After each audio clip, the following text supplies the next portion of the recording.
Hey, guess what's happening on this week's episode of the Beating Diabetes Lifestyle Podcast with your friend and host, Oscar Camejo. We all want to live long, healthy lives, right? We want to be focused, we want to be healthy, and we want to feel energetic every day. But oftentimes when people think of losing weight, some people either focus on what they should eat or what they should exercise. Some people prioritize one over the other. But that's not really achieving a balance, is it? No. Healthy eating, regular exercise, and proper rest go hand in hand when it comes to developing a healthy lifestyle. Maintaining a healthy diet is great, you know what I'm saying? But let's be honest, by itself, having a healthy quote unquote diet may not be enough for you to lose weight and keep it off. The same is true for exercising and spending a whole bunch of hours in the gym or outside running or walking. That by itself is not going to do the trick. Same thing with rest, but all three are very important. What we eat, what we do with our bodies in terms of exercise, and also how we rest. Again, you can spend a whole bunch of hours in the gym, burning a bunch of calories, but then load up a bunch of junk food at the end or have a whole bunch of cheat meals over the weekend and eventually destroy your progress with each bite. So let's dive into the keys to achieving optimal health and longevity through the perfect balance of nutrition, exercise, and rest, my friend. In this week's episode, we're going to explore the benefits of nutrition, exercise, and rest, and how to strike the right balance between these three strong pillars so that you can create a powerful foundation for a longer, healthier, and more fulfilling life. Trust me, I love how I feel every day, but it started with me understanding the importance of having the right balance. So in this episode, you're going to get some insights and practical tips that will guide you toward developing a healthy lifestyle that you can truly enjoy for the rest of your life. So whether you or somebody you know is living with type 2 diabetes or has been diagnosed with prediabetes, or maybe you simply are interested in achieving a healthier lifestyle, this podcast is for you. So stick around to hear the rest of today's episode. You don't want to miss it. Let's go. Be sure to visit the website at www.beatingdiabetieslifestyle.com for access to free resources and other information that will help you along your journey. If you would like to submit a question or comment about the show or to learn more about the Beating Diabetes Lifestyle, you can always email me at hello@beatingdiabetieslifestyle.com. And if you haven't already, be sure to subscribe to this podcast. Welcome to the Beating Diabetes Lifestyle Podcast with me, your host, Oscar Camejo. My goal is to help diabetics and non-diabetics make lifestyle changes to reverse type 2 diabetes. Listen, I've talked to countless number of people who are interested in beating type 2 diabetes. They want to prevent it. If they have it, they want to reverse it. They want to send it into remission. I mean, I get comments from people on Facebook, on Instagram, a lot of people on TikTok who are dealing with type 2 diabetes. Some people just found out that they have type 2 diabetes. Others have been living with it for a while and they're ready to make a change. If that's you, thank you so much for tuning into this week's podcast. I personally have dealt with type 2 diabetes. Back in August 2020, I first learned that I had type 2 diabetes. I was in the hospital. And I wasn't feeling well. I was sluggish and was urinating a lot and just a whole bunch of things were going on. And so I went to the hospital because my doctor, after getting my blood work and reviewing my blood work, he was like, yeah, you need to go to the emergency room. So I got a call from my doctor's office on a Sunday and he said, yes, you need to go to the emergency room right now. Because I think my blood sugar was elevated to somewhere well over 400 milligrams per deciliter. So it was wild. And it was in the hospital that I learned about having type 2 diabetes. I ignored my health up until that point. I'm talking about when I was first diagnosed with pre-diabetes. That was back in 2018. So 2 years went by of me just ignoring and my doctor's recommendations and all this other stuff, and just kept eating and not having a proper balance. Yeah, I would exercise on occasion, but it wasn't a wholesale transformation. I was still eating however I wanted to eat. I wasn't getting a lot of rest. And unfortunately, I ended up in the hospital. I was overeating. I was malnourished. I was eating unhealthy every day. And it was just really bad for me in my situation. But I'm glad that I was able to go to the hospital and learn what I needed to do to turn my life around. And this was beyond just being on medications. Yeah, they told me that I will possibly be on medication for the rest of my life, but it really ignited in me the desire to eventually really make lifestyle changes so that I can reverse the condition of type 2 diabetes. Now, when I was in the hospital and even following up to have my doctor check me out on multiple occasions, following up, doing blood work and even getting my eyes checked, all of this stuff, I had never heard of reversing type 2 diabetes.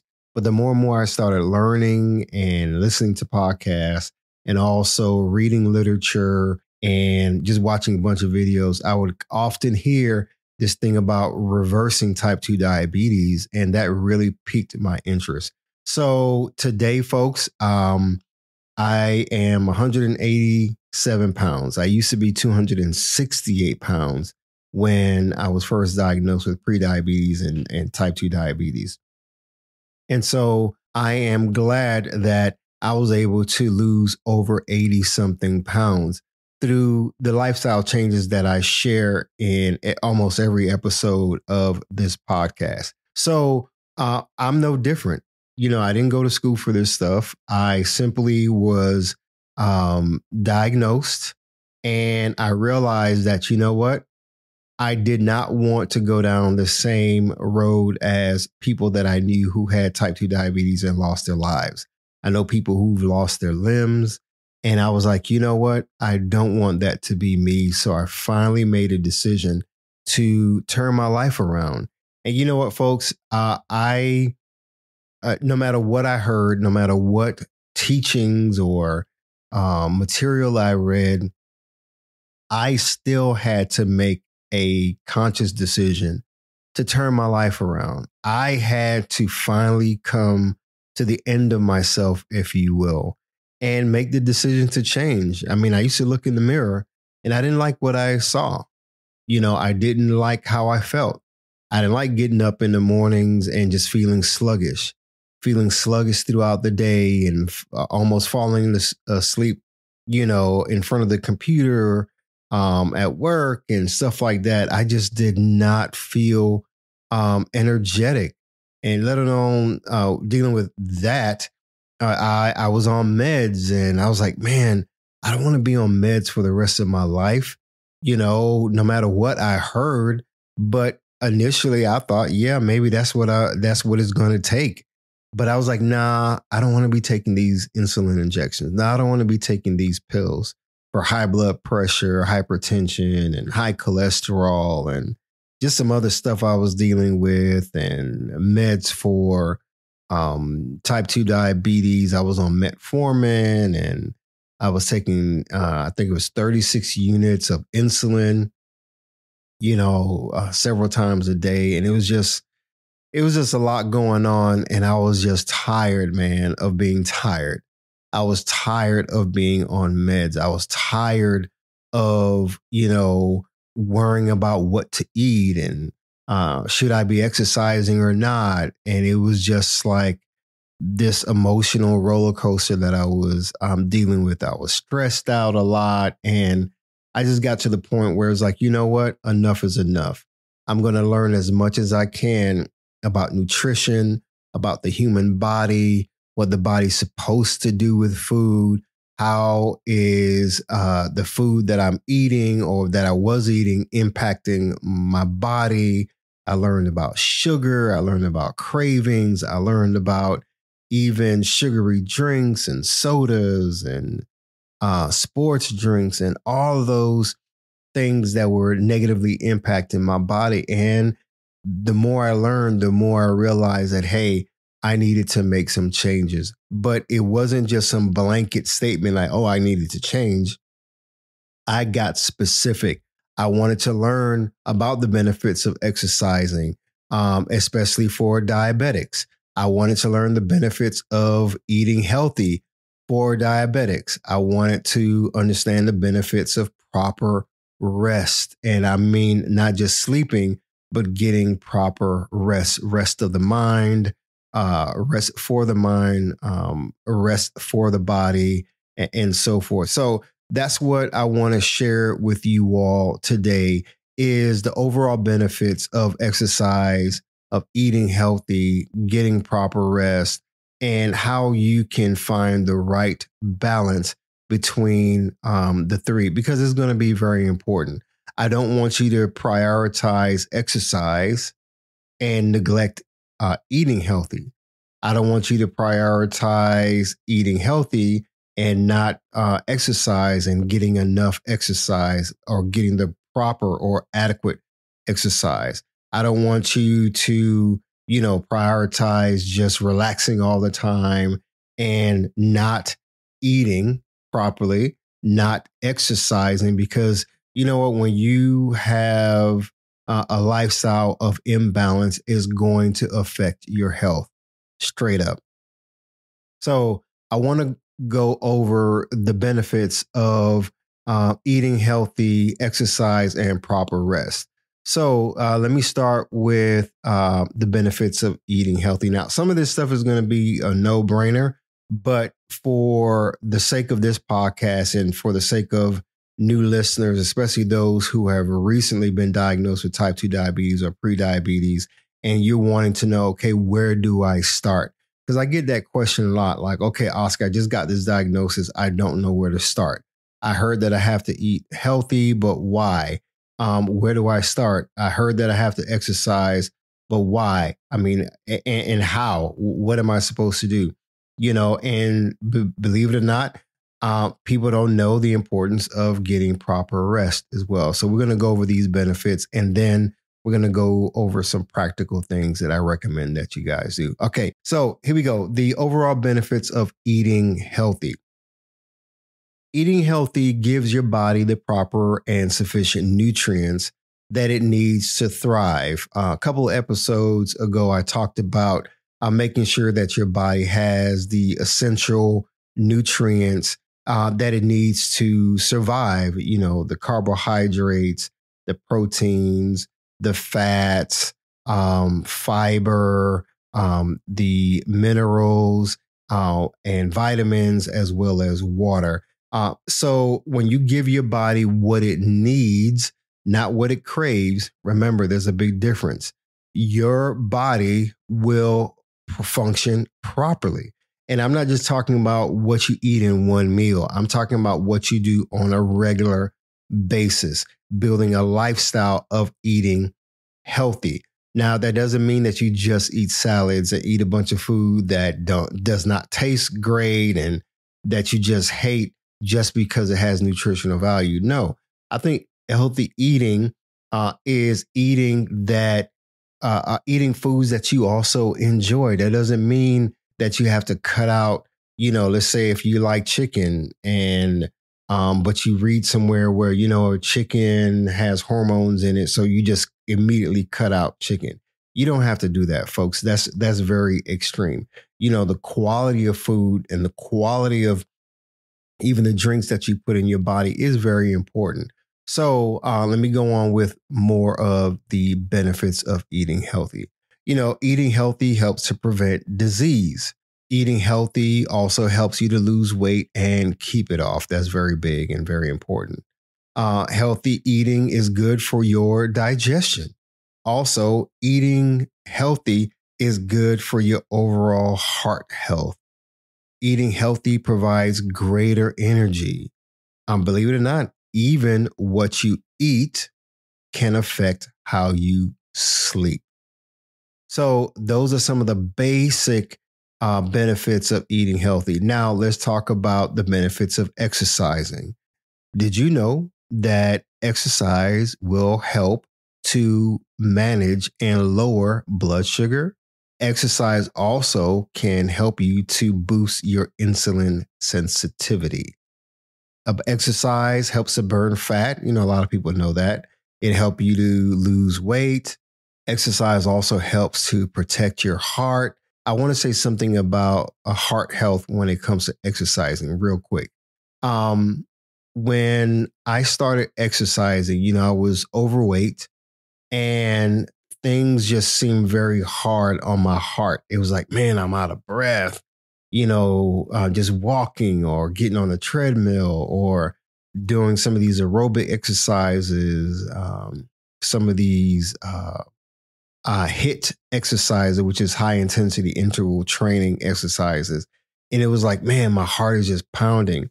What was going on was, of course, the heart is a muscle. So I had to learn to control my breathing. I had to learn to control my movement to help my heart and even my lung capacity so that I can endure longer exercises and more intense exercises. So again, the more and more you exercise and get your body to moving more, you're going to see the benefits of it. I mean, I love exercise now. I exercise pretty much every day. And my body feels great. My heart doesn't feel like it is going to explode anymore. I mean, it just feels good. So again, let me keep going.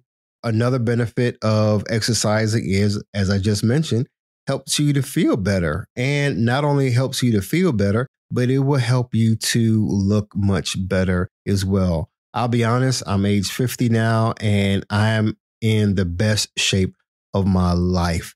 And it came through, consistency with working out, but also of eating properly.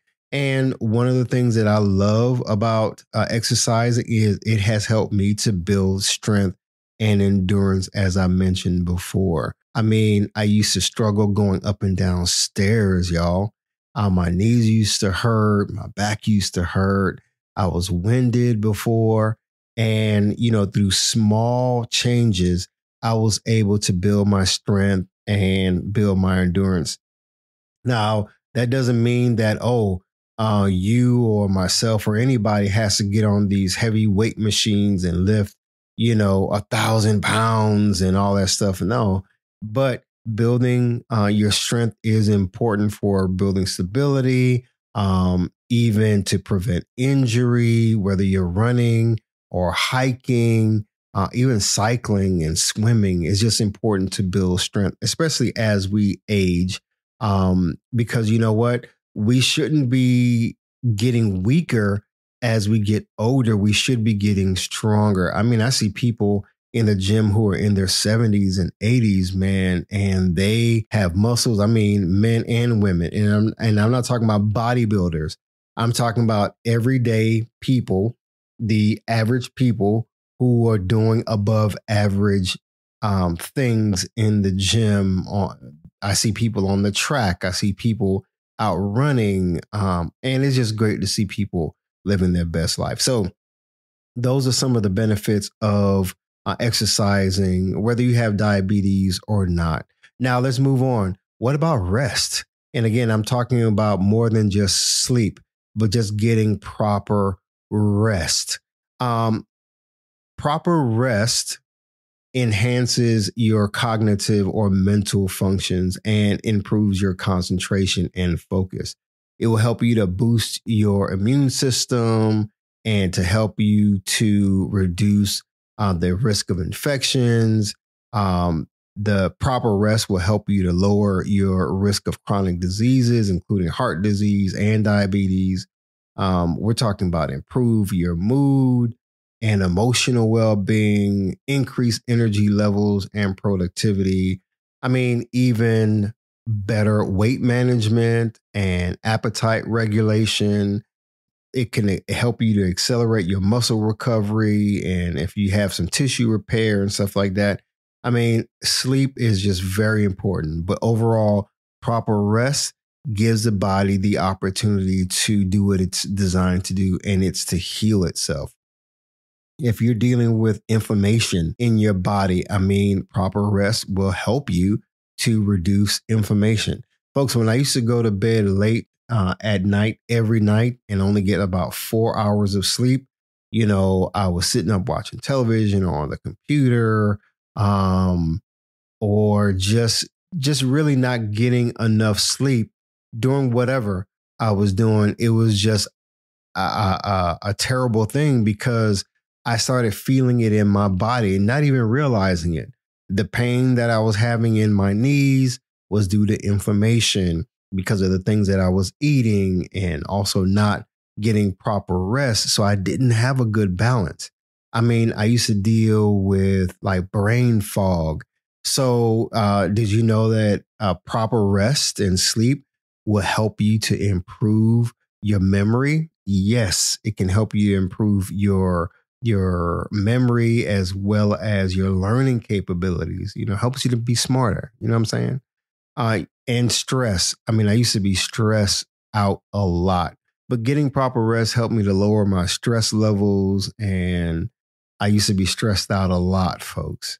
I realized that my mood swings was all related to not only the lack of exercise and lack of proper nutrition, but also because I was not getting adequate sleep at night. So just think about it. If you're only getting like 4 hours of sleep at night on a regular, what is your mood like the next day? What is your mental health like the next day? What is your cognitive functions the next day? You know what I'm saying? So just think about this, folks. With all the things that I've shared so far, adequate and restful sleep is very essential to your overall health and well-being.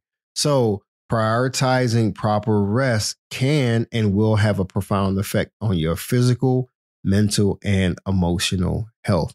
Bottom line.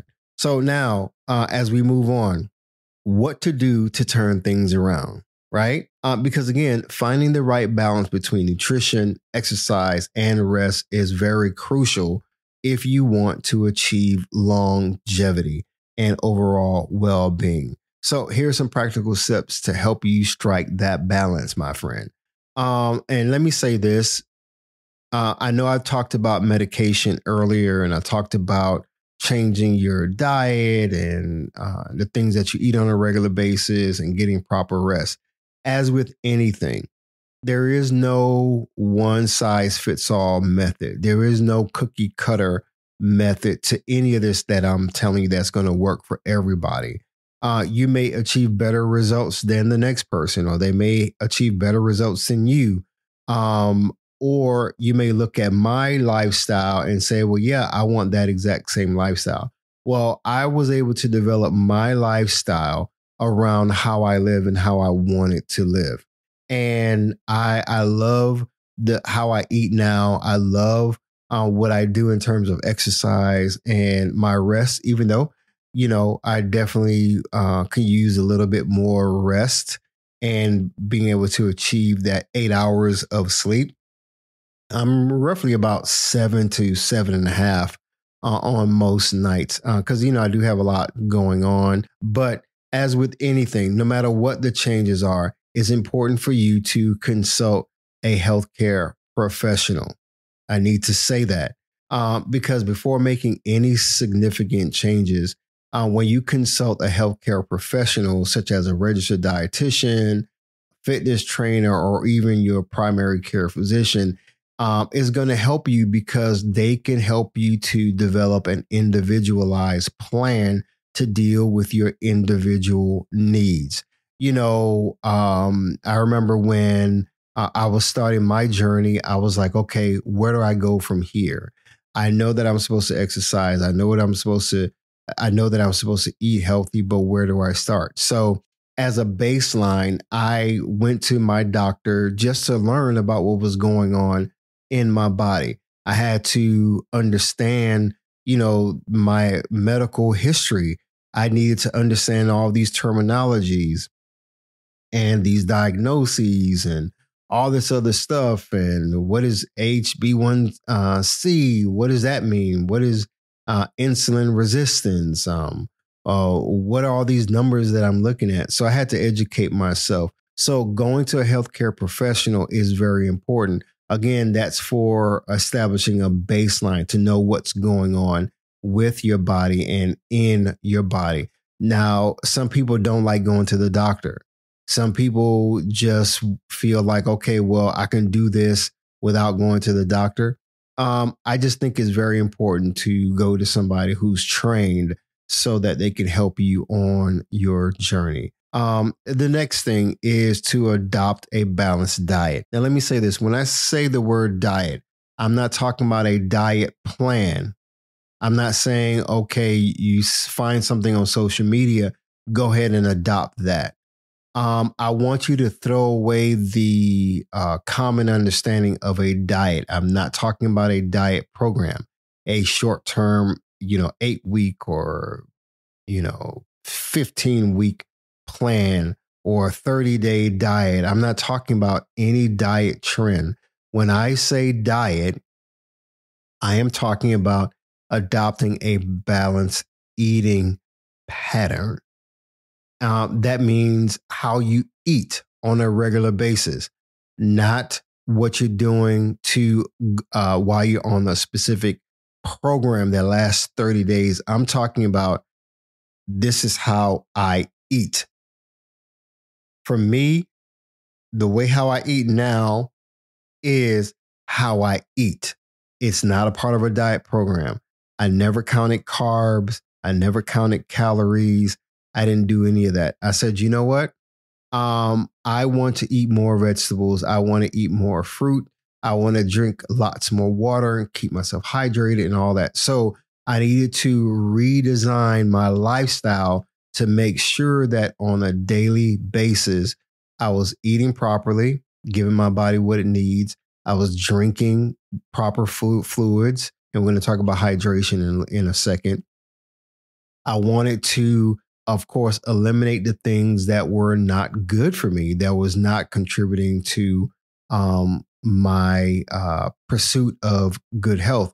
So I want you to focus on getting a balanced diet, developing a balanced eating pattern that includes a variety of nutrient-dense foods such as fruits, as I mentioned, vegetables, whole grains, lean proteins, and healthy fat. I want you to limit processed and sugary foods, foods that have added sugar, also your high sodium foods. Those things are just not contributing to your health. So pay attention also to your portion sizes, because, do you really have to load up your plate with a whole bunch of food? No, you don't have to do that. Okay, so next thing, stay hydrated. I want you to work on making sure that you drink plenty of water throughout the day to maintain optimal body function and support your metabolism. Folks, I can't tell you how much water has benefited me in so many ways. I never used to like just drinking water unless I was really, really thirsty. Before, I used to have a bunch of fruit juice, like orange juice, grape juice, and I had sports drinks, and I would drink more of that stuff than I had water. Now, water is my drink of choice. I used to have to flavor water with like fresh cut lime or lemons. And it just became a thing where it took some time. Yes, it was a process. And drinking water now is a part of what I do. That's the first thing that I'm ordering and the last thing that I'm ordering. Now, does that mean that you only have to drink water? No, I'm not saying that. I'm saying that when it comes to hydration, consider drinking more water than you probably are drinking now, some of you, but you have to keep your body hydrated because water helps to not only fuel and lubricate your joints, but it helps your cells. It helps you to keep you from being dehydrated. because once you're dehydrated and you continue to be dehydrated, it starts affecting other parts of your body, your brain function, and so forth. Next, let's move on. A plan for regular exercise. Now, does that mean you have to work out 7 days a week, 5 days a week? No, I don't know what your lifestyle is, but I want you to prioritize or at least make exercise a part of your lifestyle. Now, whatever your choice of exercise is, I want you to aim for a mix of cardio exercises, strength training, and flexibility. I mean, literally, folks, every day I'm doing something that's positively impacting my cardio, my heart health, if you will, strength training. I'm doing a lot of that. Flexibility. I stretch every day. I work on my mobility. I work on just my flexibility and so forth, because I want to just feel loose. I don't want to be just tired all the time and not moving and sitting all day. I don't want to do that. Lately, when I say lately, probably the last several months, I've taken up outdoor running. I used to hate outdoor running. Now I love it. And, my body is stronger now. I can go longer when it comes to running. And guess what, folks? I'm seeing tremendous results in terms of weight loss. And I probably need to do an entire episode just on running. So anyway, I want you to incorporate physical activity in your daily routine and find some activities that you enjoy and just stay motivated. Exercise should be fun. You coming home sore or feeling sore the next day is not necessarily an indication that you had a great exercise. You probably overdid it. So I can't tell you the last time I was sore because of a workout. Now there may be some times where, you'll feel a little sore because your body's getting used to movements and lifting weights and stuff like that. But don't push yourself to the point of exhaustion where you just overdo it. And that leads me to the next point, which is listen to your body. It's important to pay attention to how your body responds to different foods and exercise, and even sleep.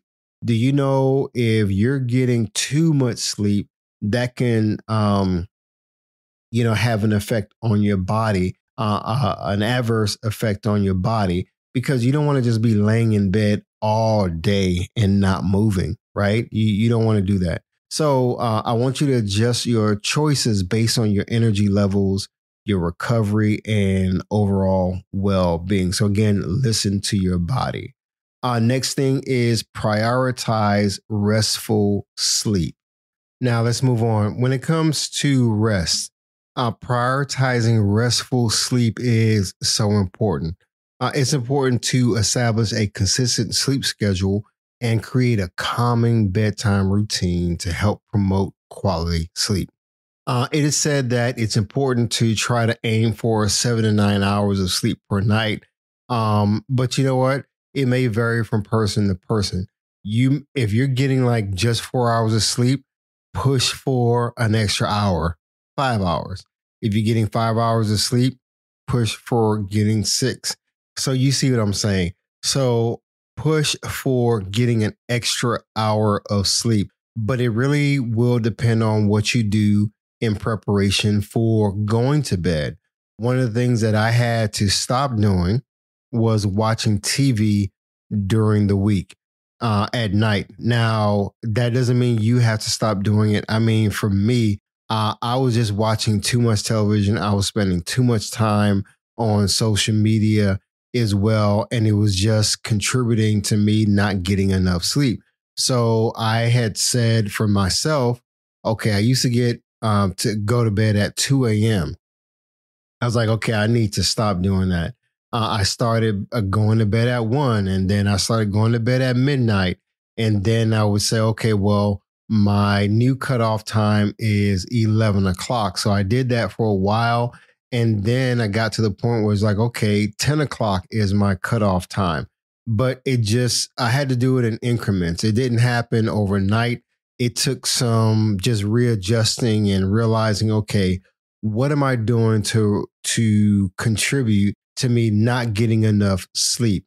And again, it was a television, it was being on social media, and just wasting time. So I would say look at those things that are time wasters and just make the necessary adjustments accordingly. Because you know what, again, when you prioritize restful sleep, it's going to help you to manage stress, which is the next point, managing stress. I want you to work on incorporating stress reduction techniques like, deep breathing. Some people like yoga and meditation and stuff like that. Some people like going out in nature to do walks and hikes, and they run, without music so they can hear nature. I like to do that sometime myself. Like when I'm out running, I don't have on any music. I'm not listening to an audiobook, nothing. I just want to go outside, be in nature, because nature just has this calming effect and it just helps to manage stress levels effectively. So consider that. What about recovery? That's the next point. Recovery days are very, very important. And I'm learning this as I run more. There's a such thing called recovery runs. Now, recovery days, when it comes to running, doesn't mean you don't necessarily run or you just stop running. It means you don't go as intense or as hard as you would on, let's say, if you're doing a speed training day, a speed run days where you're just really pushing yourself, your speed limits and so forth, or working on your long runs, your endurance runs. You may have, and again, that's for runners. So when it comes to just exercise and recovery days, you want to have days where you're not pushing yourself so intently. That doesn't mean you don't exercise, but you're not doing any excessive exercise because, excessive exercise can be detrimental to your health. Just because you feel energetic and it's like, I'm going to spend one more hour in the gym, or I'm going to swim one more hour, or I'm going to do all this extra stuff back to back, day after day after day, is not good because you're not giving your body the proper time to recover and rest from, the intense workout. So just kind of consider that. Again, it's like listening to your body. When you listen to your body, you give your body time that it needs to recover. Okay. So pay attention to your body, give your body the time it needs to recover and repair. What about overtraining? This is very important. Again, something that I'm learning through running. When you do excessive or exercise, I kind of mentioned that a few moments ago, you can really set yourself back. I remember when I first started running, I'm following this program for runners, and it was like, man, I feel really good. So I would just go and do more and more exercises. I would run in the morning, then go to the gym in the afternoon, and then run some more, all because I just felt all this energy and I can do X, Y, Z. But guess what? During 2 to 3 days of that, it catches up with you later on in the week. And it really just contributed to me having like poor sleep and just dealing with like my mood and stuff like that. So it's important not to overtrain. Now you may say, well, Oscar, I'm not training to run a marathon or training to compete in the Olympics, but I want you to look at it like this. When it comes to improving your health, you are training your body, right? You're training your body to move more. You're training your body to eat better. So I want you to consider the importance of not overtraining, not going to the extremes. Hopefully you get the point of what I'm saying. Next point, it's important to monitor your progress. Keep track of your nutrition. There's people that use apps and so forth that'll help you to do that. People like to keep track of their exercise. I do that myself. Keep track of your sleeping patterns. to see if you're getting adequate sleep at night. There's certain sleep apps that help you to keep track of that and so forth.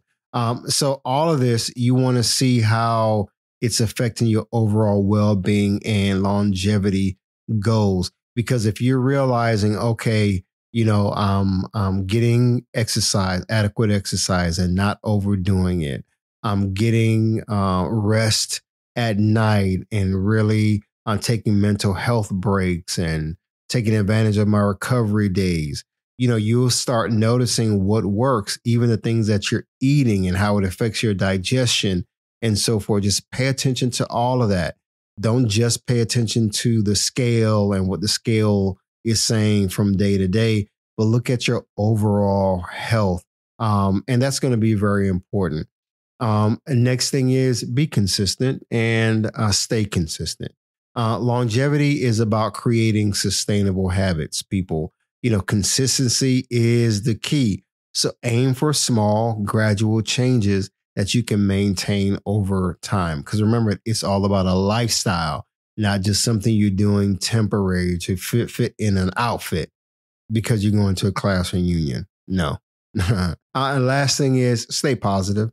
Don't beat yourself up. Have a positive mindset, and be compassionate. Exercise some self-compassion. These things play a significant role in maintaining a healthy lifestyle. When you have a positive mindset and you have self-compassion, if you have a cheat meal or you slip up, don't beat yourself up. Don't, beat yourself up to the point where you just quit and you just give up because you're like, man, this is too hard. Instead, my friend, I want you to get back up. I want you to celebrate your progress. Don't be too hard on yourself during your setbacks. If you eat a cookie over the weekend, come on, a cookie is not going to set you back. All right. If you eat some ice cream or popcorn, it's not going to set you back. If you eat a whole bag of chips, folks, listen, we all have those days, but turn your setbacks into setups for success. Okay. So remember, finding the right balance is a process that will require adjustments along the way. Be patient with yourself and stay committed to making positive changes that support your long-term health and longevity. You know what? That's what I had to do. That's what I keep reminding myself, that no matter how hard it gets on this journey, I'm going to keep moving. I am not going to go back to being 260 anything pounds and overweight and diabetic. I'm not going to be on meds. I made that determination. And I'm glad that I turned things around. Now, folks, if I can do it, you can too. So hopefully you enjoyed this week's episode of the Beating Diabetes Lifestyle Podcast. So as always, my friend, stay focused, keep moving, never go back, leap forward, bounce back because you can, my friend. And above all else, trust God. You got this. I believe in you. Hi, everyone. Thank you for tuning in to the Beating Diabetes Lifestyle Podcast with Oscar Camejo. We hope you enjoyed this episode. As a reminder, this podcast is intended for motivational and educational purposes only. It is not a substitute for professional care by a physician or other healthcare professional or qualified fitness instructor. This podcast is provided on the understanding that it does not constitute medical or professional advice or services. If you're looking for help on your journey, seek a qualified medical practitioner. It's important that you utilize someone who is a trained, licensed healthcare professional who can help you on your journey toward good health.